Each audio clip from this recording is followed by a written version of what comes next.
Hi everyone, my name is Majoy and I will be your trainer for today. And in today's topic, we'll be talking about tips on how to ease your first week as a telemarketer. Tip number one, be yourself.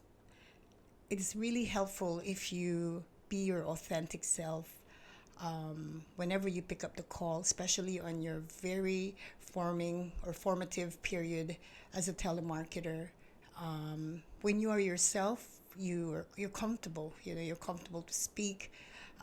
Just like when you're in a setting where you're talking to a friend, and you're just yourself. You're being yourself, and so the flow will be smooth, and you'll be really comfortable to get on with the whole script and what you're actually trying to convey on that particular call. So be yourself.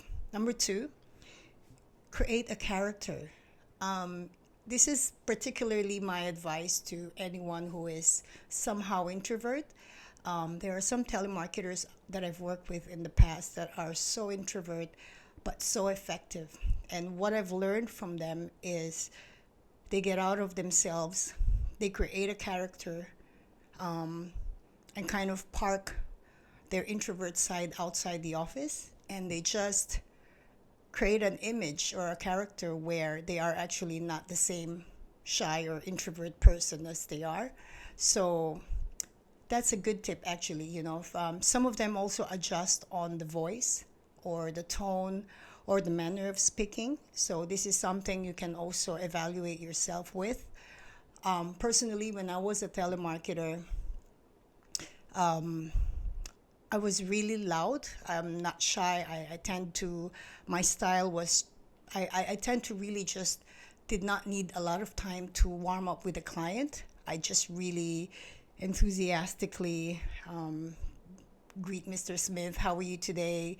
And just really as if he's a friend, as if I've known him before. And that worked for me because I need to feel comfortable as well to the person I'm talking to, in as much as I would need him to be comfortable to speaking with me. So, yeah, so if you're an introvert type, think about how you would actually create a character. And at the same time, that would also help you develop your personality a little bit by getting out of the shell a little bit as well. And so, for the third tip, I would recommend speak with confidence. Speaking with confidence comes from the part where you know exactly everything that you needed to speak to your client about. It boils down to, for instance, if you are a telemarketer selling a product. Say, I'm from Manila, by the way. Say in the Philippines, I'm aware that there's just a lot of call centers in the entire country. So, product knowledge is extremely important. This is speaking with confidence, is really knowing the product that you're promoting. Like I said, if you're in the Philippines and you are working for a call center, providing a service, selling a product, or if you're working in a hospitality membership doing telesales, also that's the area I came from. Product knowledge is extremely vital in a sense where this is where you get your confidence from, because even with your eyes closed, you do know the ins and outs of the product, and it's extremely important to establish that to yourself, so that you're able to execute that confident tone, that confident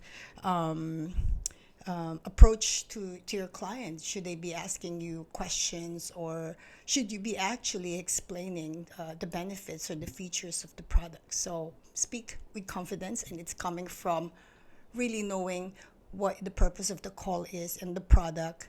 And I highly recommend product knowledge to be not 50%, but 100%. You really need to know what you're selling and what you're promoting. So that's tip number three. Number four, be the best listener. This is very basic, but at the same time, as a telemarketer, we tend to be so eager. Again, I've been there, I've done that. You call your client, you're so enthusiastic, you just want to get on the sale, or you just want to speed up the conversation. So it's really not so critical, but at the same time, it's really important to be the best listener. Listen to what your client is signaling to you, because I do believe that questions are answers. You want your client to be engaged and be asking you questions, because they will be asking questions that matters to them. They will be asking questions that are relevant to their decision making.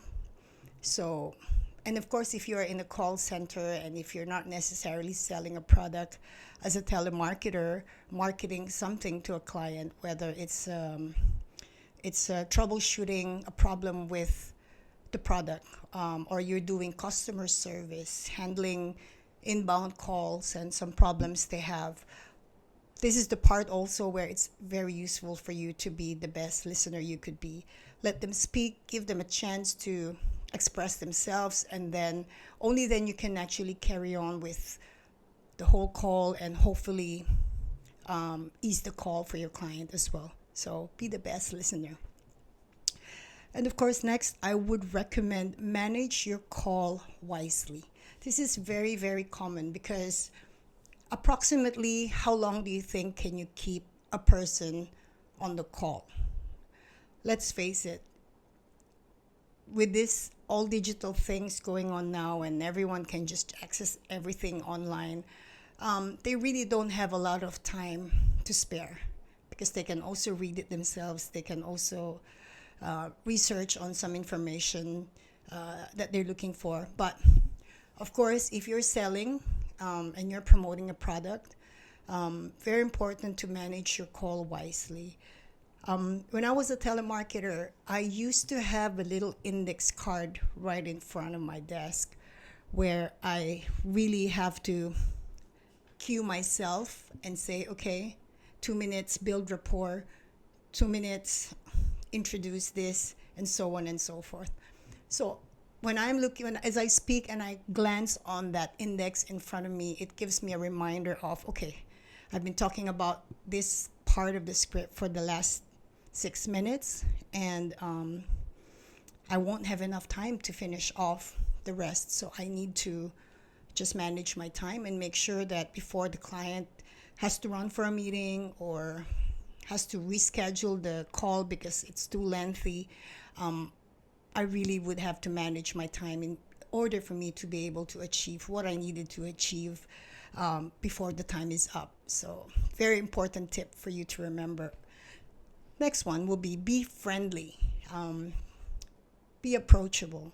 There's nothing worse than being a very snob telemarketer or someone who doesn't have any tone or any tone of friendliness. So I think the description explains for itself. You know, we need to be friendly. If you're a telemarketer, they don't see you, they don't know you. Your personality is your voice, your tone, your manner of speaking. So be friendly, because sometimes buyers, they also buy because you're just too friendly. They just couldn't say no to you because you're just the sweetest person on the phone, and you're just the most approachable. So that's a very helpful tip as well when you are telemarketing.